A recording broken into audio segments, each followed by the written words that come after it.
నమస్కారం అండి. మేము పైనాపిల్ కాలనీ ఉదుత్ కాలనీ నుంచి శ్రీ వరహాలక్ష్మి నరసింహ ఉదుత్ కాలనీ స్థానికుల సంక్షేమ సంఘం నుంచి వైస్ ప్రెసిడెంట్ మాట్లాడుతున్నానండి. మా సమస్య ఏంటంటేనండి, మాకు గతంలోని వైసీపీ ప్రభుత్వంలో 78 మందికి మత్స్యకారులు అని చెప్పేసి ఇల్లులు కేటాయించారండి.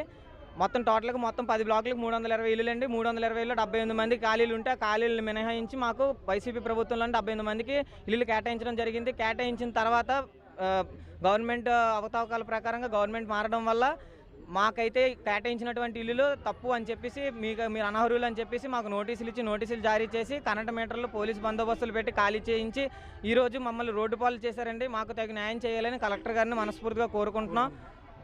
Thank you.